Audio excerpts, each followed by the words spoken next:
Stoic Calm. Introduction: The Ancient Art of Finding Calm in Modern Chaos. This is a guide for anyone who feels overwhelmed by the noise of life. Stoic Calm is a practical audiobook that helps you build emotional clarity, master your thoughts, and live with steady inner peace no matter what's happening around you. Brought to you by DJA-Audiobook, this book turns timeless Stoic wisdom into modern, actionable steps. Let me ask you something. Have you ever felt your mind racing, trying to solve everything at once? Have you carried a tightness in your chest that never fully goes away? Do you ever feel like you're constantly reacting, never resting? You're not alone. We live in a world that moves fast, shouts loudly, and demands more than we can give. It's no wonder so many of us feel anxious, restless, or emotionally drained. But here's the truth. You don't need to control the world to find peace. You just need to learn how to manage your own mind. That's where Stoicism comes in. Stoicism is not about suppressing emotions or pretending to be tough. It's about developing calm, steady strength. It teaches you how to focus on what you can control and let go of the rest. It shows you how to respond, not react. How to live by principle, not pressure. You'll hear ideas from Marcus Aurelius, Seneca, and Epictetus, but more importantly, you'll learn how to apply their teachings to your daily life, calmly, clearly, and consistently. This book isn't about perfection. It's about practice. With small steps, simple tools, and steady repetition, you'll build a mental foundation that stays firm, especially when life gets hard. So take a breath. Let's begin this journey into the ancient art of modern calm. Chapter 1. The Foundation of Inner Peace. What Stoicism truly is. You're here because something inside you seeks calm. Not surface calm, the kind you get from a break or a distraction. You're searching for something deeper, a stillness that stays even when life is loud. You want a mind that doesn't collapse under pressure. You want peace that holds its ground. Let's begin by understanding where that peace actually comes from. For many people, the idea of Stoicism sounds distant. It might seem like an old philosophy, a thing of dusty books or marble statues. But that's not what Stoicism is. Not at all. At its core, Stoicism is a way of life. It's a path, a daily practice that teaches you how to live with clarity, strength, and emotional freedom. It doesn't ask you to escape the world. It shows you how to face it with composure. What Stoicism is and what it's not. Let's clear something up right away. Stoicism is not about suppressing emotions. It's not about being cold or distant. And it's not about pretending that nothing bothers you. Instead, Stoicism is about understanding your emotions. It teaches you how to step back, reflect, and respond wisely, rather than getting pulled around by your moods and reactions. The Stoics didn't try to avoid emotion. They aimed to free themselves from destructive emotion, the kind that clouds judgment, creates suffering, and turns small problems into mental storms. They called this freedom apatheia, a Greek word meaning peace through mastery of the passions. It's not apathy, it's mental clarity. It's the ability to feel emotion without being controlled by it. Stoicism is about building inner stability, a kind of strength that doesn't shake when life does. The true goal: tranquility. Ask yourself this. What is the opposite of anxiety? It's not happiness. It's not even confidence. The opposite of anxiety is tranquility. That's what the Stoics aimed for. Not temporary highs, but a calm baseline that holds steady through success and failure, praise and criticism, gain and loss. They didn't chase comfort. They practiced discipline. And through that, they gained something far more valuable than comfort: peace of mind. Now you might ask, how did they do that? Let's look deeper. Philosophy as daily practice for the Stoics. Philosophy wasn't just something you study, it was something you do every day. It was like physical training, but for your character. Just like you don't build muscle by reading about exercise, you don't gain Stoic calm by reading quotes. You gain it by training your mind, by applying what you learn, and by turning principles into practice. That's what this book will help you do. Not just understand Stoicism, but use it. Not just think differently, but live differently. Meet your guides. The Stoic masters. You'll hear names like Marcus Aurelius, Epictetus, and Seneca throughout this book. Let me briefly introduce them, not to impress you with history, but to show you something important. These were men who faced real pressure. They didn't write from ivory towers. They wrote from experience. Marcus Aurelius was emperor of Rome. He led during war, plague, and personal loss. Yet his personal journal, Meditations, is a quiet reflection on peace, virtue, and self-mastery. He reminds us, you have power over your mind, not outside events. Realize this, and you will find strength. Epictetus was born into slavery. He lived with a physical disability and few possessions, yet he became one of the most respected teachers of philosophy. His message was simple: freedom begins in the mind. Seneca was a wealthy advisor to Emperor Nero, one of history's most unpredictable rulers. Despite the luxury and the danger, Seneca wrote extensively about simplicity, mortality, and how to remain calm in chaos. What do all three have in common? They faced extreme circumstances. They turned inward. And they found clarity and strength in Stoic principles. The core of Stoicism, what you can and cannot control. At the very center of Stoic Calm is one powerful idea. Focus only on what's within your control. Let go of what is not. This is called the dichotomy of control. It's the foundation of all Stoic thought, and it's the most freeing mindset you can adopt. What's within your control? Your thoughts, your choices, your values, your actions, your attitude. What's not within your control? Other people's behavior, the past, the future, your reputation, the outcome of your efforts. This simple distinction changes everything. When you stop wasting energy on what you can't change, you regain power over what you can. That is the first step toward calm. Stoicism and modern psychology. You might be wondering, is this just ancient advice, or does it really work today? The truth is, many techniques used in modern cognitive behavioral therapy, CBT, are directly inspired by Stoicism. CBT teaches people to examine their thoughts, question their beliefs, and change their emotional responses. That's exactly what the Stoics did. Epictetus said, "Men are disturbed not by things, but by the view they take of them." This is the essence of modern psychology. Your thoughts create your feelings. Change your thoughts and your life changes. So Stoicism isn't just ancient, it's timeless. Why this matters for you? You're not reading this book to become a philosopher. You're here because you want to suffer less. You want clarity. You want calm. Stoicism gives you tools for that. Not by escaping life, but by learning how to face it. Not by changing everything around you, but by transforming how you respond. If you practice what you learn in this book, you'll become more stable, more grounded, and less reactive. You'll stop chasing control over everything and start living from the inside out. That's what Stoic Calm really means. Chapter 2. Finding Freedom. Mastering the dichotomy of control. There's a kind of suffering that doesn't come from what's happening. It comes from trying to control what you never could. It comes from resisting life instead of working with it. You can't stop the rain. You can't force someone to like you. You can't guarantee success no matter how hard you try. But you can choose how you respond. And in that response lies your freedom. This idea, so simple, so powerful, is what the Stoics called the dichotomy of control. It's the cornerstone of Stoic thinking. If you understand it and live by it, everything changes. What is the dichotomy of control? The dichotomy of control asks you to divide your experience into two categories. First, what is within your control?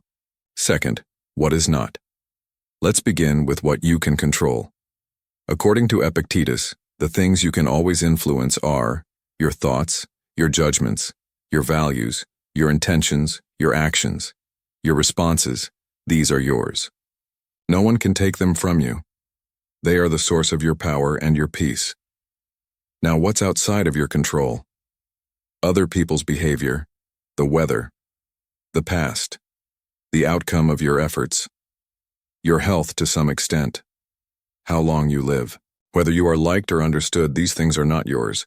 You can care about them, but you can't control them. And the more you try, the more frustrated you become.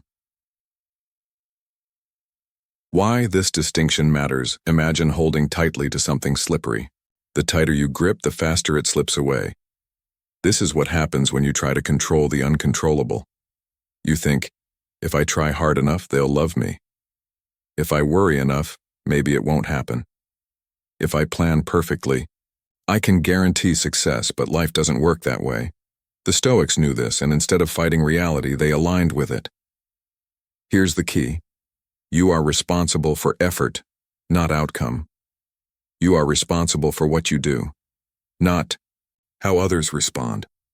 You are responsible for your character, not your circumstances. And when you live from this truth, your energy returns to you. You stop wasting your life chasing things you can't hold. You begin to focus on what is truly yours. That's where peace lives.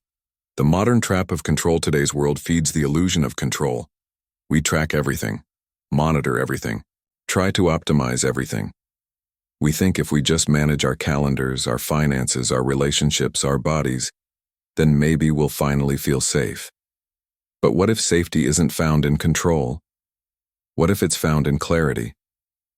The truth is, control is limited, and pretending otherwise only creates anxiety.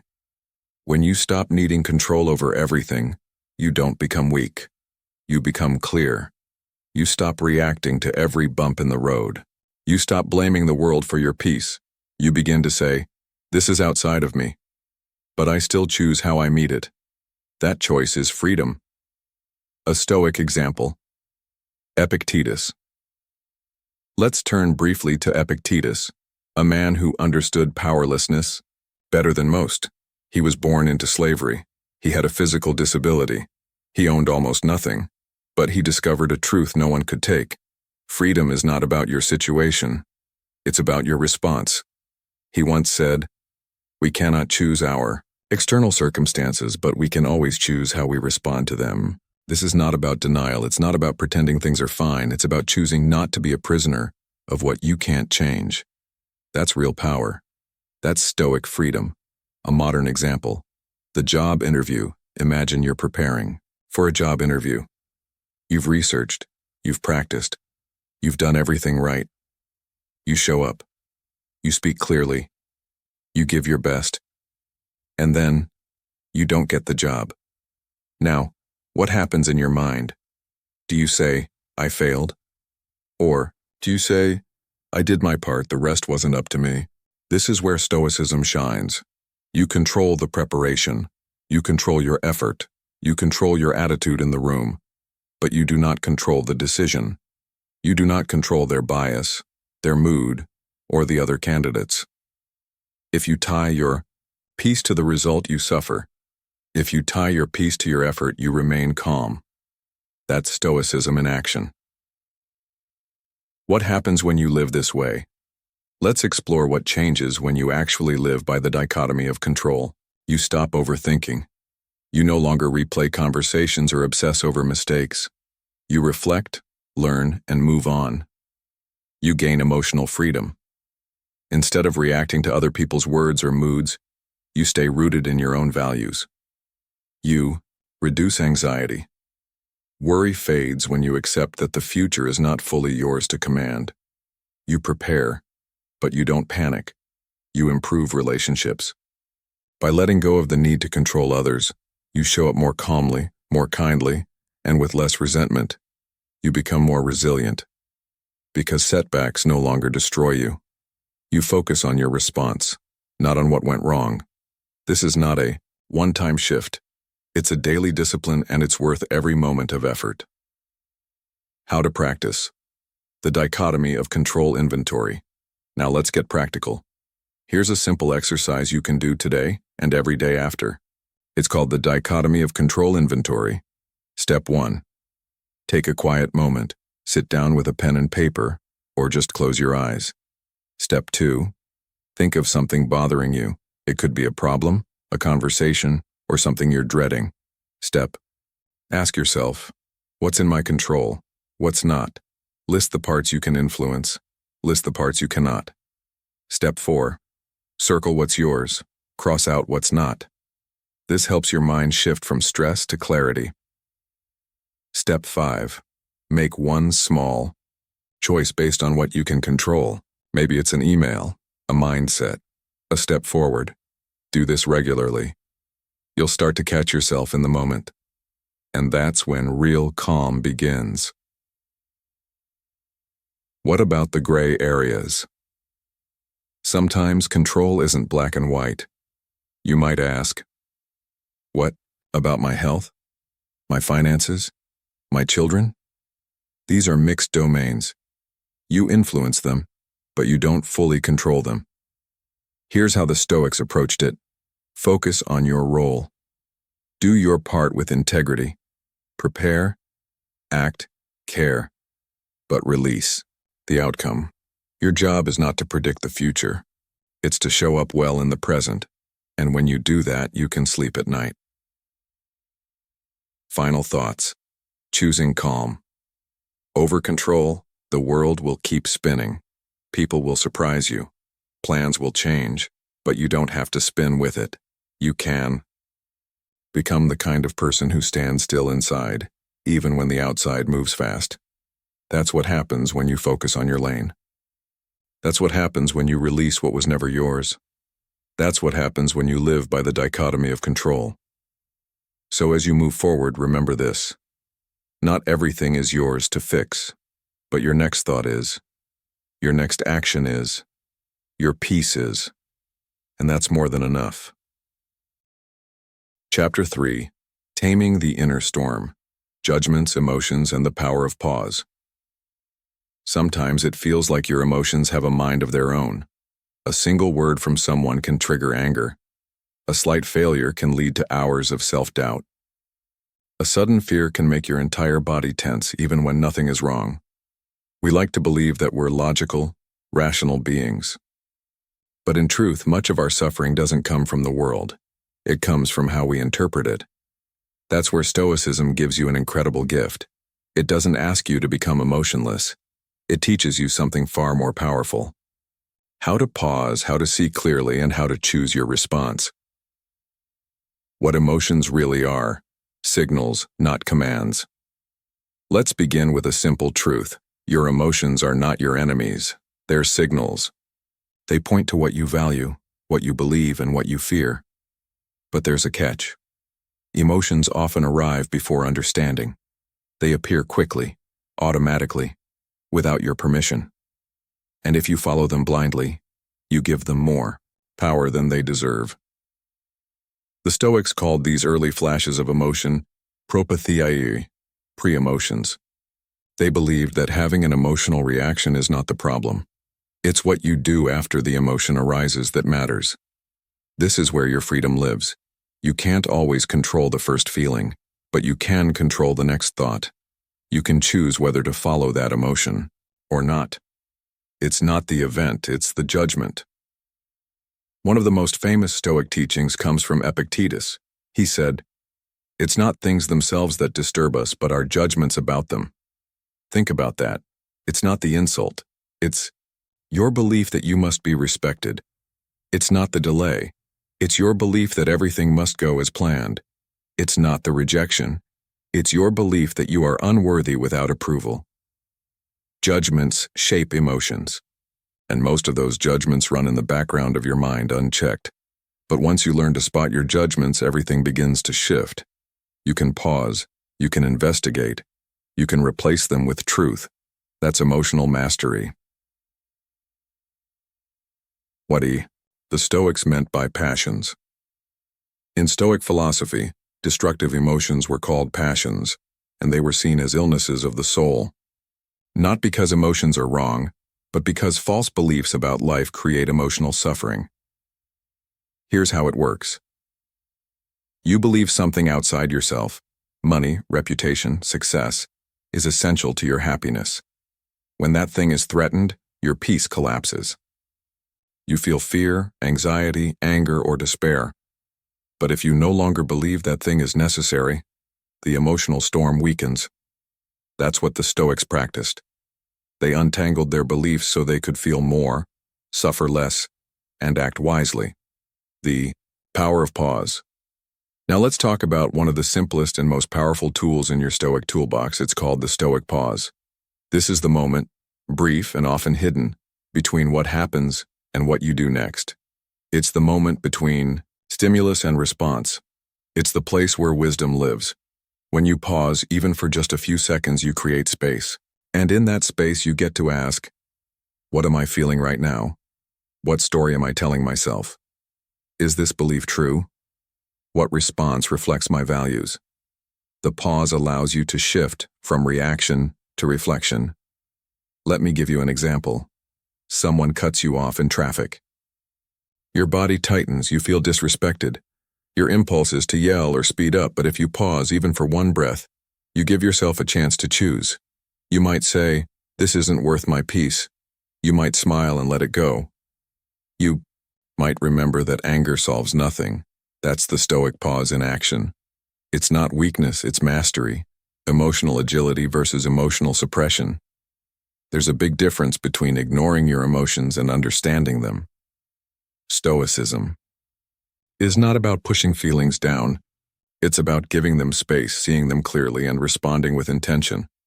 Modern psychologists call this emotional agility, and it matches Stoicism perfectly. Emotional agility means you recognize what you're feeling. You name the emotion without judgment.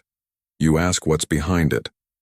You choose a wise response. For example, instead of saying, I'm furious, you say, I notice a strong sense of frustration.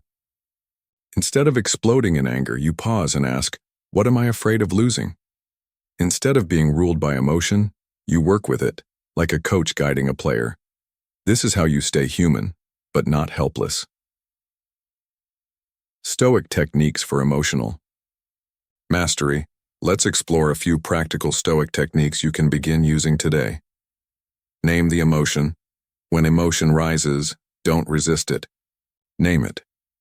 Say to yourself, this is anger. This is fear. This is sadness.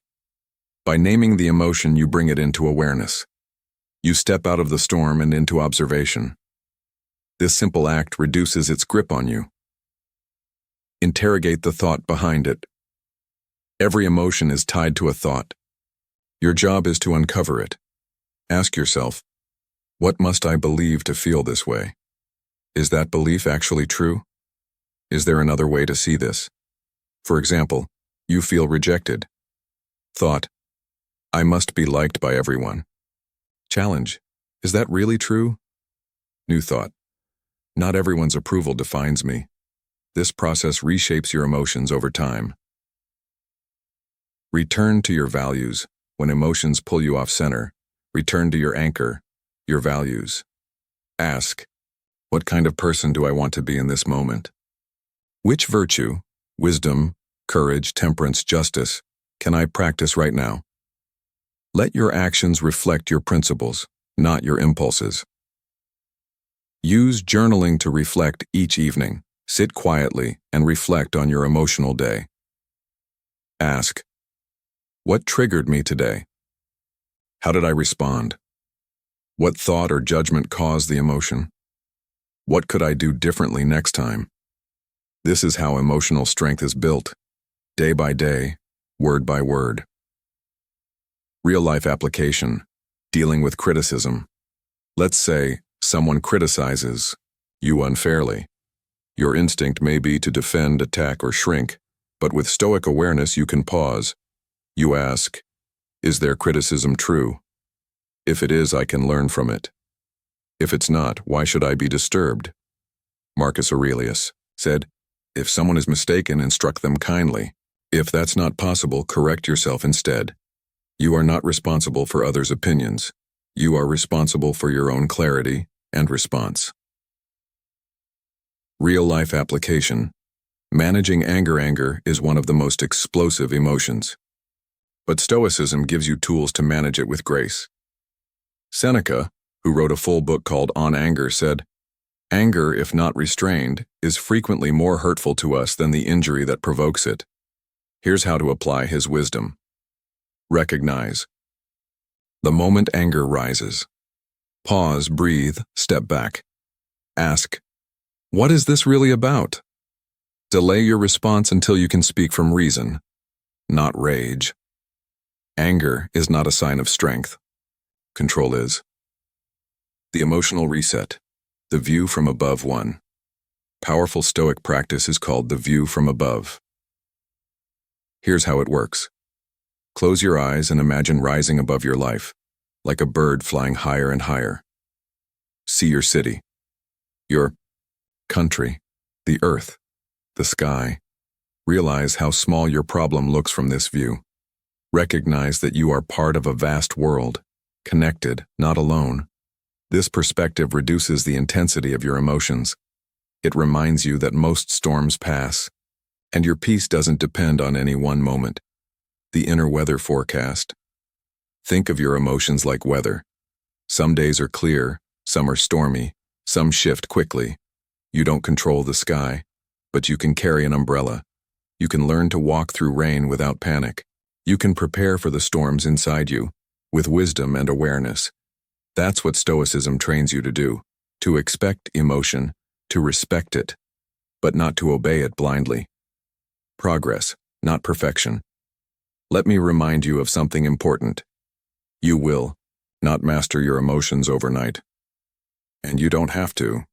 What matters is progress. You don't need to be calm all the time. You just need to pause more often, reflect more clearly, choose a little more wisely.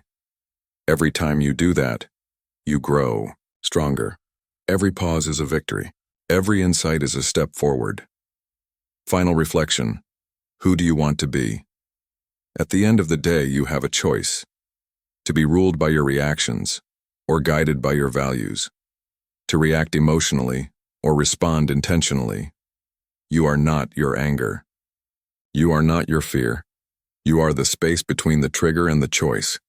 You are the one who pauses, thinks, and responds. That's what Stoic Calm is. It's not about perfection. It's about practice. It's not about becoming stone. It's about becoming steady, and it begins with one pause. Chapter 4. Building a Principled Life. Action Guided by Virtue. You've already learned how to quiet your mind. You've learned how to pause before you react. You've even begun to separate what you can control from what you can't. Now, it's time to ask a deeper question. What kind of life are you actually building? Because Stoicism is not just about managing emotions. It's not just about staying calm or thinking clearly. It's about living with virtue, with strength, integrity, and direction. This chapter is about how to act, not react, not withdraw, but act with purpose, because a truly calm life is built on a firm foundation, and that foundation is called virtue. What is virtue? In Stoic philosophy, virtue means excellence of character. It's the kind of strength that doesn't depend on external success. It's a way of being that brings peace not because everything is easy, but because you know you're living with alignment. To the Stoics, virtue was the only true good. Not money, not pleasure, not comfort, not fame. Those things can disappear. But virtue, your character, can stay with you through everything. You might lose your job. You might lose someone you love. You might even lose your health, but you never have to lose your values. And as long as you stay true to those, you stay free. The 4 cardinal virtues. Let's look at the 4 core virtues that every Stoic aspired to live by. These are not abstract ideals. They are practical tools for real-life decisions. Wisdom, clear thinking, and good judgment. Wisdom means knowing what matters. It means seeing things as they are, not as your emotions distort them. It means pausing before you speak. It means learning from experience and adjusting when you're wrong. Wisdom asks, what's true in this situation? What's the bigger picture? What's the best response long-term? In daily life, wisdom shows up as humility. You stop pretending you know everything. You become a student of reality. Courage, doing the right thing, even when it's hard courage, is not the absence of fear. It's doing what's right despite the fear. This includes physical courage, yes. But more often it means moral courage, standing up for truth when it's unpopular, being honest when it's uncomfortable, and staying kind when others are not. Courage asks, what would I do if I weren't afraid? What is the right action, even if it's hard? Am I willing to face discomfort for something bigger? You don't need to be a hero. You just need to show up with integrity day by day. Temperance. Self-control and balanced temperance means knowing when to stop. It means not indulging every urge. It means choosing quality over quantity, discipline over desire. In a world of overstimulation, temperance is power. Temperance asks, do I need this, or do I just want it? Will this choice lead to regret? Am I in control, or am I chasing comfort? With temperance, you become the master of your habits. You gain back the energy you used to waste on impulsive choices, and you grow stronger every time you say, that's enough. 4. Justice. Serving the common good. Justice is the Stoics' most social virtue. It means treating others with fairness, dignity, and respect. It means not turning away when you see harm.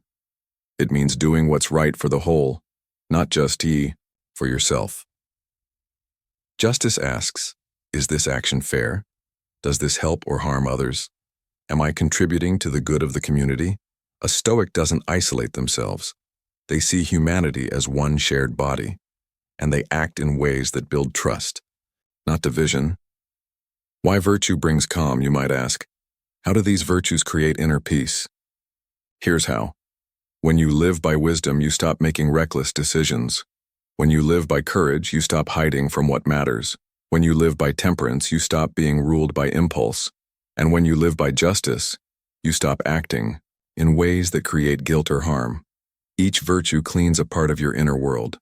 Together they create a solid foundation, and on that foundation, peace can stand. What happens without virtue? Let's be honest. Most modern stress comes from living out of alignment. You make decisions based on pressure, not principle.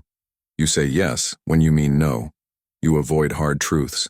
You seek approval. You chase comfort over character. Then you wonder why you feel restless or anxious. But your mind remembers. Your body remembers. And over time, that inner conflict becomes a storm. Virtue solves this not by fixing the world, but by fixing your direction.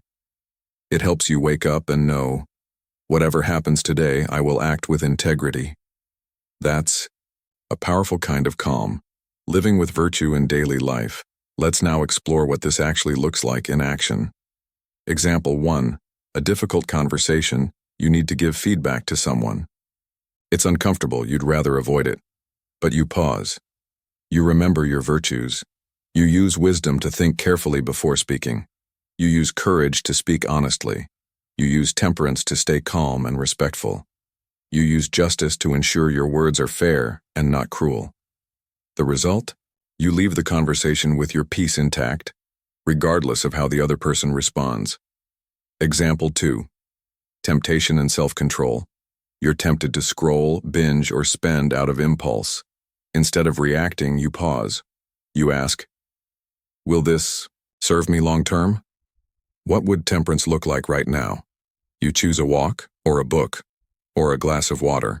And in that small choice, you build something bigger, self-trust. Example 3. Facing injustice.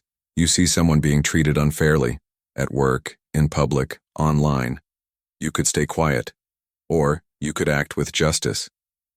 Justice doesn't always mean confrontation. Sometimes it means support. Sometimes it means speaking up. Sometimes it means refusing to join the crowd.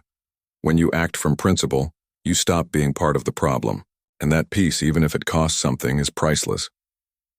How to practice living by virtue. Let's make this practical. Here's a simple practice to help you strengthen the 4 virtues in daily life. The daily virtue. Check in each evening. Reflect on your day using these 4 questions. Wisdom. Did I think clearly today? Did I pause before reacting? Courage. Did I act despite fear? Did I say what needed to be said? Temperance. Did I practice self-control? Did I choose enough over excess? Justice. Was I fair? Did I help or harm others with my actions?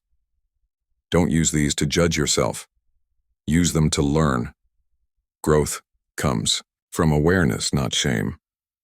From reflection, not regret. Even one virtuous act per day builds momentum. Over time, your entire life begins to shift. Progress, not perfection. Here's something the Stoics repeated often. You will not be perfect, but you can always aim to improve. Marcus Aurelius wrote in Meditations, "Waste no more time arguing what a good man should be. Be one.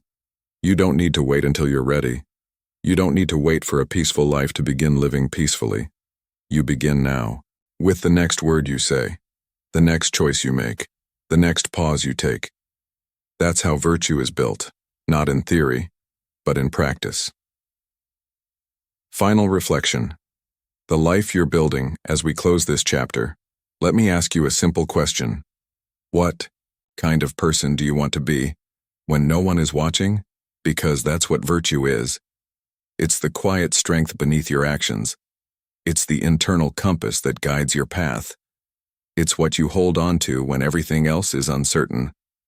The world will always offer quick rewards, more money, more likes, more comfort, but only virtue offers something that lasts: peace, respect, and a life you can be proud of. So take this chapter with you. Let it guide your actions, big and small. And remember, you don't need the world to be easy. You just need to be principled. Because when you live by virtue, you're already living in calm.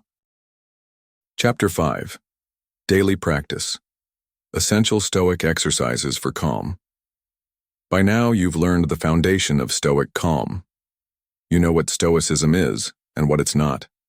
You've explored the difference between what's in your control and what isn't. You've seen how emotions can be tamed through pause and reflection. And you've discovered how to live with virtue as your guide. Now it's time to turn all of that into daily practice. Because without practice, Stoicism is just another idea. And ideas don't change your life. Habits do. Why daily practice matters. Imagine a sword. Left unused, it rusts. Sharpened daily, it stays ready. Your mind is no different. If you don't train it, it reacts. If you don't direct it, it wanders. And if you don't ground it, it panics. That's why the Stoics practiced daily. Not when they had time, not when things got hard. Every day, they knew that inner calm isn't something you find. It's something you build, and you build it by returning to your principles over and over again. Philosophy as a morning and evening ritual. The Stoics believed that the best time to prepare your mind is at the start of the day, and to review your progress at the end. These 2 anchors, morning and night, create a rhythm for growth. They give your day structure, clarity, and focus. Let's begin with your mornings. Morning practice, premeditatio malorum, preparing for the day. One of the most important Stoic exercises is called premeditatio malorum. It means premeditation of evils. But don't be misled by the name. It's not about expecting the worst. It's about mentally preparing for what the day may bring. Here's how it works. Step 1. Sit quietly in the morning. Just a few minutes. Breathe. Settle in. Step 2. Visualize your day ahead. Picture your tasks, your conversations, your travel, your work. Step 3. Imagine the challenges you might face. Someone might be rude. A plan might fall through. You might feel tired or stressed or misunderstood. Step 4. Mentally prepare your response. How will you act? Which virtue will you lean on? Patience, courage, temperance. Marcus Aurelius did this every morning. He wrote, "You will meet people who are rude, arrogant, deceitful, but they act this way because they don't understand goodness." By preparing his mind in advance, he wasn't caught off guard. And neither will you. This practice makes you calm, not because the day is easy, but because you're ready. Midday reminders. Staying on the path life gets busy. Even the best intentions can slip. That's why the Stoics used short mental reminders throughout the day to bring themselves back to center. Here are a few examples you can use. Is this in my control? What virtue does this situation call for? I choose response over reaction. This is just a moment, it will pass. Stay steady, stay present, stay kind. You can write them on paper.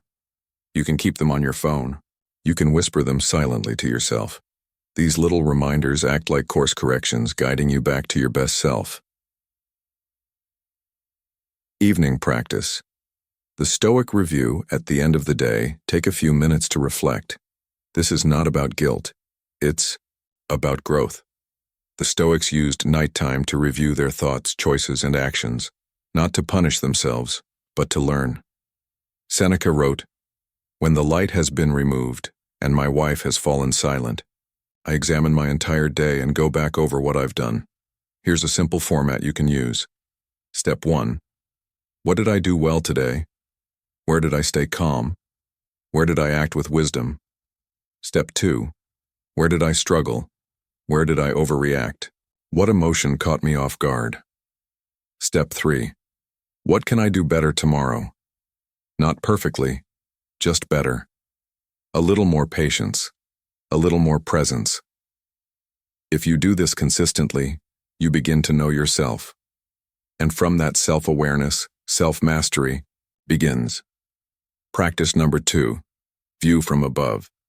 Sometimes your problems feel enormous, personal, overwhelming, but zoom out. Look again. The Stoics used a powerful exercise called the view from above. It helps you gain perspective. Here's how you do it. Step 1. Close your eyes and imagine lifting above your body. See yourself sitting, breathing. Step 2. Rise above your home. See the people in your neighborhood all moving through their lives. Step 3. Rise above your city. Now the streets, the buildings, the flow of life, it all blends together.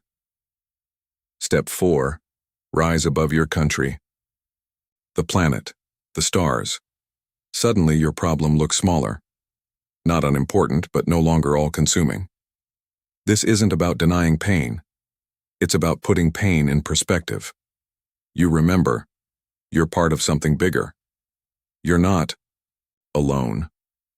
And this moment is just one page in a much larger book. Practice number 3. Voluntary discomfort.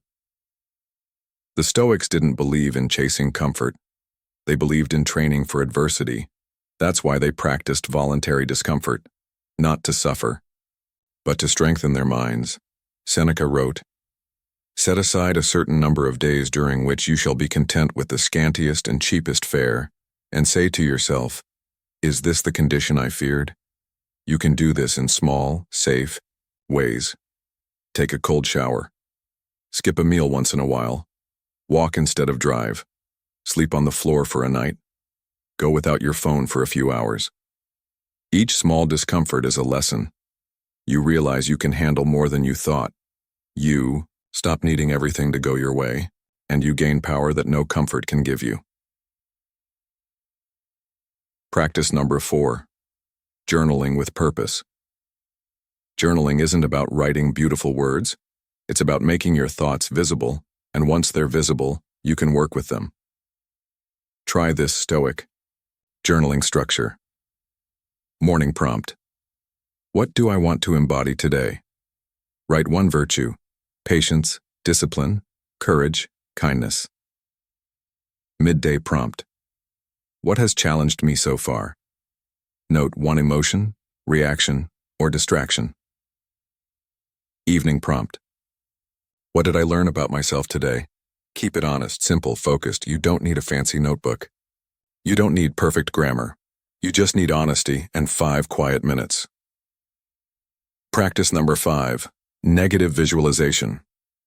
Another powerful practice is called negative visualization. It might sound strange, even uncomfortable, but it's deeply grounding. Here's how it works.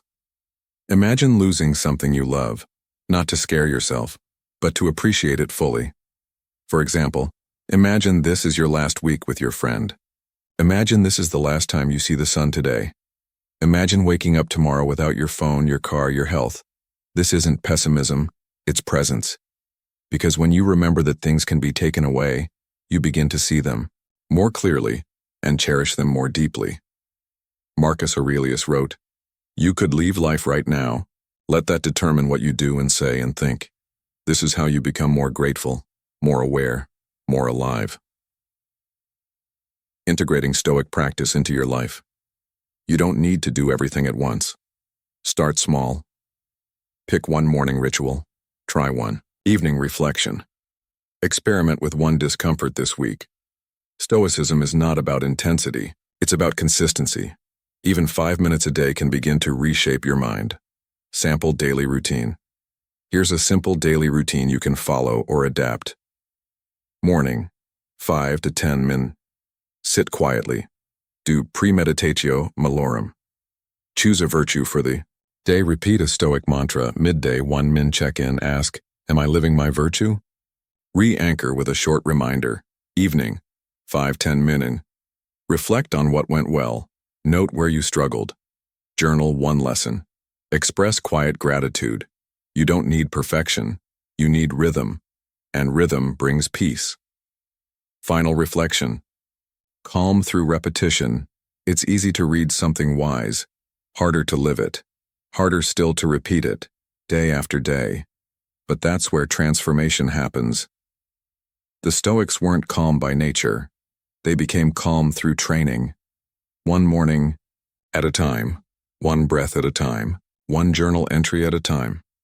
That's how you build the kind of calm that holds steady in storms. So don't rush. Don't wait for the perfect moment. Begin now, right where you are, with whatever time you have, because every quiet moment you spend in practice is one more brick in the foundation of a peaceful, principled life. Chapter 6. Embracing the World. Stoicism in Relationships and Challenges. You've built a strong foundation. You've learned how to think clearly, respond wisely, and live by principle. You've practiced daily habits to strengthen your calm.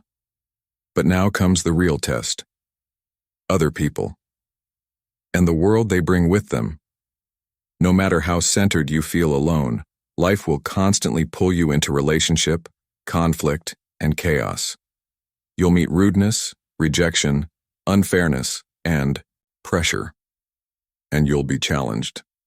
Not just emotionally, but philosophically. That's why Stoicism doesn't stop at personal growth. It extends outward, into the world, into society, into every relationship you have. In this chapter, we'll explore how to stay grounded while staying connected, how to care for others without being controlled by them, and how to use Stoic tools to respond to life's hardest external challenges. Why Stoicism isn't isolation. Some people misunderstand Stoicism. They think it means cutting off emotion or avoiding people altogether. But that's not what the Stoics taught. Marcus Aurelius, the most powerful man in the Roman Empire, said, "We are made for cooperation, like feet, hands, and eyelids." Epictetus taught that our role in life includes relationships and that our character is tested most deeply in our interactions with others. So no, Stoicism is not withdrawal, it's participation, with wisdom, it's engagement, without entanglement. The Stoic goal is to live in harmony with nature, and human nature includes community. You are not here to isolate. You're here to show up with clarity, strength, and kindness, even in difficulty. Dealing with difficult people. Let's start with one of the most common challenges: people who frustrate you. They might be rude, disrespectful, controlling, insensitive, or simply unreliable. How do you deal with them the Stoic way? First, you remember what's in your control: your expectations, your judgments, your response. The Stoics taught that people behave badly because they lack understanding. They act from ignorance, fear, or habit. Marcus Aurelius reminded himself daily, You will meet people who are deceitful, aggressive, selfish, but remember, they act that way because they do not know better. That's not an excuse. It's a perspective. It helps you stop taking their behavior personally. You can't change someone's nature in a moment, but you can change how you meet them. The Stoic response to insults. Let's take a common example. Someone insults you. The instinct might be to fight back, shut down, or feel wounded. But the Stoic asks, is the insult true? If yes, be grateful, Yuvong. Learn something about yourself. If it's false, why be hurt? Their judgment does not define your worth, Epictetus said. If someone speaks ill of you, and it is true, correct yourself. If it is false, laugh. Freedom comes when you stop outsourcing your self-respect. Stoicism and love. What about love? Can you love someone deeply and still practice Stoicism? Absolutely. But Stoic love is different from attachment. It's not about control, possession, or emotional dependency. It's about choosing to care, freely, fully, without expectation of return. Seneca said, "He who loves with reason must also love with freedom." This means, you love someone as they are, not as you wish them to be. You accept that they may change, leave, or even hurt you. You don't try to own their happiness or make them responsible for yours. This isn't coldness. It's respect for their freedom and for your own peace. Grief and loss, facing the ultimate challenge.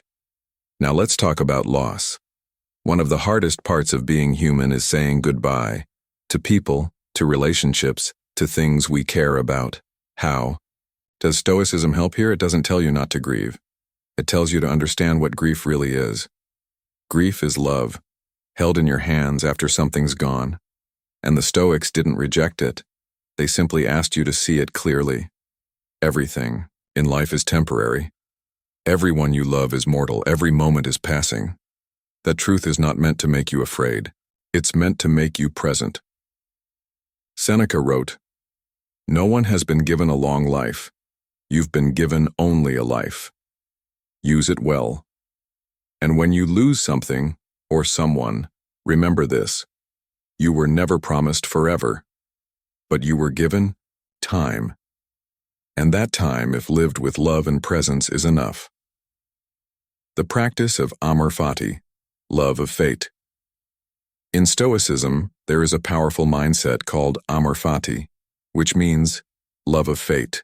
It's not just acceptance, it's not resignation. It's the practice of embracing everything that happens as part of your growth. Even pain, even betrayal, even failure. You don't need to like what happens, but you can learn to say, "This is mine to work with. I will make something of it." Marcus Aurelius wrote, "The impediment to action advances action. What stands in the way becomes the way." That is amor fati, turning setbacks into fuel, turning hardship into wisdom, turning the unpredictable world into your training ground. Building. Resilience in chaos. Life won't always be fair. Sometimes it won't even make sense. So how do you stay calm? Not just emotionally, but practically. Here are 5 Stoic strategies you can use. Prepare your mind before entering stressful situations, meetings, travel, family events. Pause. Do a quick premeditatio malorum. What could go wrong? How might people behave? How will I respond with virtue? This removes surprise and prepares your response. Anchor in the present. When overwhelmed, don't jump to the future. Return to the moment. Ask, what can I do right now? What's the smallest wise action I can take? The present is always manageable. Use obstacles as training. Every frustration is an opportunity to build strength.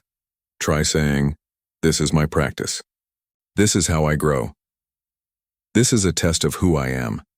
Let difficulty shape you, not define you. Respond. Don't react. Reaction is automatic. Response is chosen. When triggered, practice the Stoic pause. Breathe. Ask, what virtue can I practice here? Then speak or act. Even one breath can change everything. Return to your role in times of conflict. Ask, what's my role here? What's my responsibility, not theirs? What would a wise person do in this moment? Clarity comes when you stop trying to control others and return to your own lane. Stoicism in society, living among many. The Stoics lived in busy cities. They worked in politics, business, and public life. They were not removed from the world. They believed that wisdom must be tested in interaction, not isolation. And they believed in contributing to society, not escaping from it. So how do you live among many without being shaped by them? By leading with character, not conformity. You may be surrounded by noise, greed, gossip, or vanity, but you don't have to echo it. You can stand quietly, live simply, speak honestly. Marcus Aurelius said, "It is possible to live in accordance with nature, even in a palace." Even in the mess of modern life, you can practice clarity, calm, and character. How to apply Stoicism to modern relationships? Let's make this real. Example. 1. Conflict with a loved one. When emotions rise, pause. Ask, what am I feeling? What's the story I'm telling myself? What virtue can I bring into this conversation? Speak calmly. Own your part. Listen deeply. Don't try to win. Try to understand. Example 2. Feeling rejected or ignored. Instead of spiraling into resentment, remind yourself, I cannot control their attention or approval. My peace doesn't depend on them. I return to what I can do with love and dignity. This keeps your power in your hands. Example 3. Overwhelmed by global events. You care. That's good. But don't drown. Focus on your circle of influence. Can you vote? Can you speak? Can you help one person near you? Stoicism doesn't mean apathy. It means directed action. Stoic reminders for the outer world. Let's close with some short mantras you can use when facing challenges or other people. I do not control them, but I control my response. I respond with patience, not pride. Their chaos is not my home. Let me be an example, not an echo. My role is to act with character, regardless of outcome. This moment is mine to use wisely. Repeat them in the heat of life. Let them anchor you. Final reflection. Staying soft. Staying strong. Stoicism doesn't harden you. It strengthens you without losing your humanity. You don't become cold, you become clear. You don't stop caring, you care more wisely. You don't retreat, you engage with calm. The Stoic life is not lived in a quiet cave. It's lived in the messy, unpredictable beauty of the world. And in that world, you can be steady. You can be kind. You can be free. Not because the world is easy, but because you've trained yourself to meet it with clarity, courage, and calm. Chapter 7. The journey continues. Living the Stoic path. You've come a long way. You've learned to slow down your mind. You've practiced focusing on what's in your control. You've become more emotionally aware and responsive. You've discovered the power of virtue, discipline, and daily habits. And you've explored how to live in the world calmly, fairly, and bravely. Now one final truth remains. There is no finish line, no badge, no moment of perfection. The Stoic path is a lifelong journey. But that's not a burden. That's a blessing. It means that every day, no matter what came before, you can begin again. And beginning again, again and again, that's how you grow. The myth of arriving. We live in a world obsessed with achievement. We're told to set goals, reach milestones, and get there. But Stoicism doesn't work like that. Because life doesn't work like that. You don't arrive at peace. You practice peace. Daily, imperfectly, patiently. You don't become wise overnight. You become a little wiser by choosing better today than yesterday. And some days you'll slip. You'll react instead of reflect. You'll forget your values. You'll fall into old habits. That's okay. Because every fall is part of the path, and each return is a step forward. What it means to live stoically. To live stoically does not mean being perfect. It means being willing. Willing to face discomfort.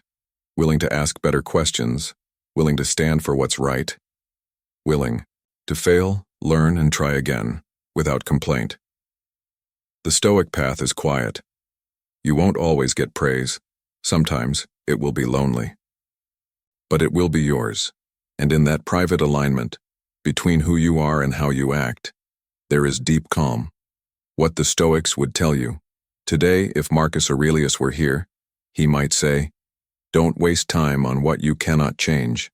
Live. Now. Do your duty." If Epictetus were here, he might say, "You are not disturbed by the world, but by your view of it. Change your view. Change your life." If Seneca were here, he might say, "Your time is your most valuable asset. Use it with care and purpose."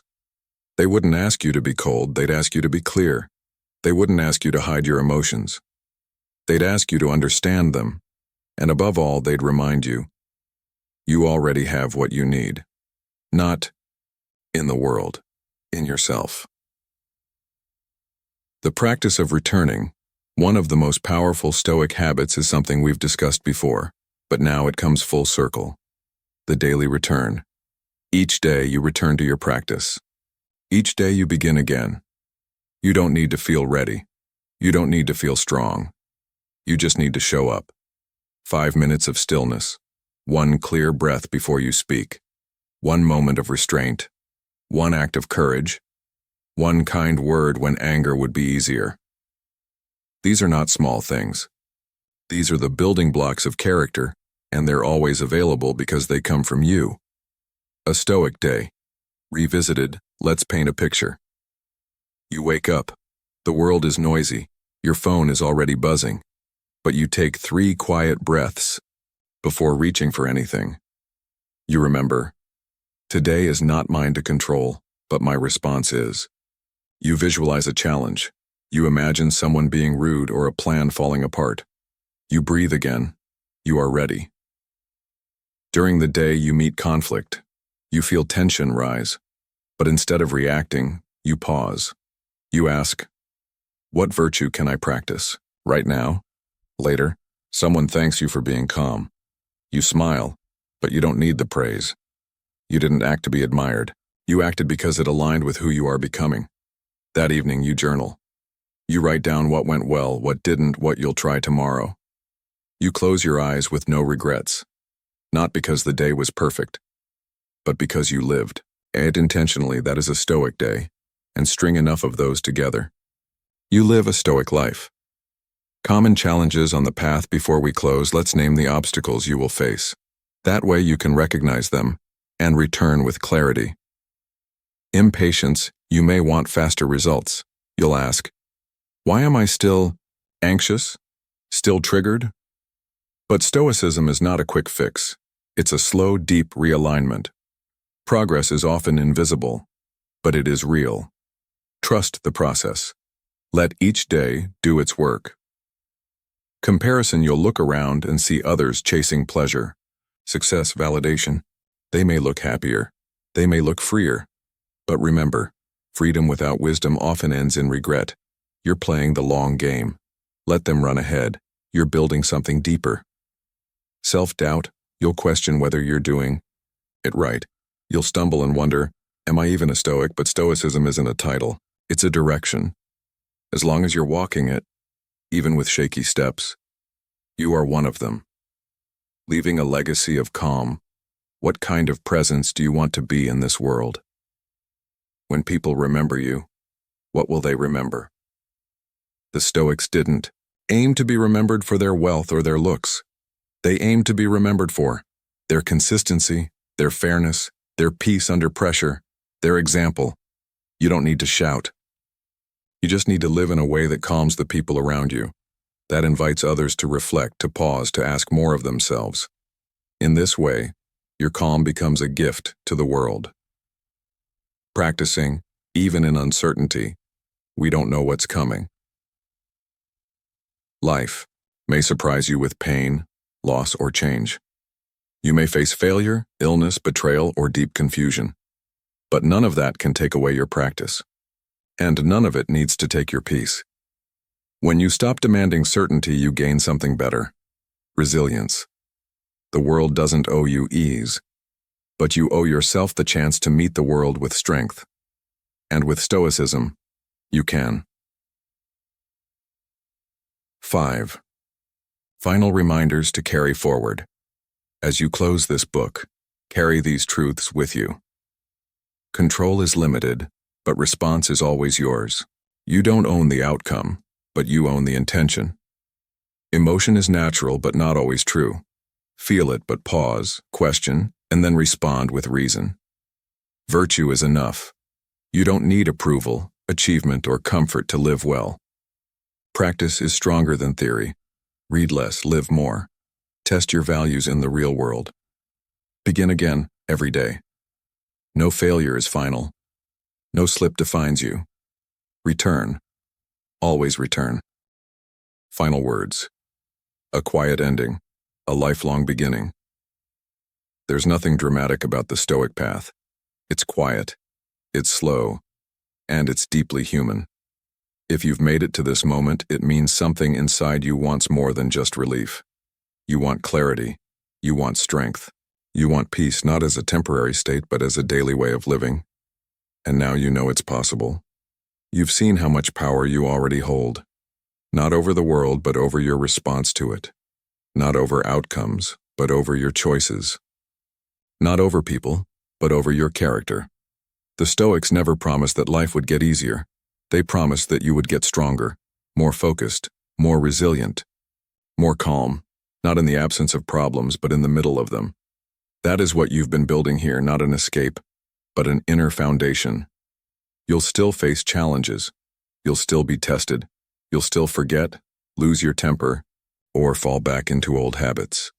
That's okay. That's human. But now you know how to return. You return with a breath, a pause, a question, a virtue. That is the Stoic path. One moment, one decision, one return at a time. So as you step back into the world, its noise, its speed, its unpredictability, remember this: you don't have to control it all. You just have to be someone you respect inside it. That alone changes everything. So live with courage, walk with wisdom, act with justice, and speak with temperance. Let calm be your companion. Let virtue be your anchor. And let this book be the beginning, not the end, of the person you're becoming. Thank you for listening to Stoic Calm. This has been a production by DJA-Audiobook. Stay steady and keep walking the path.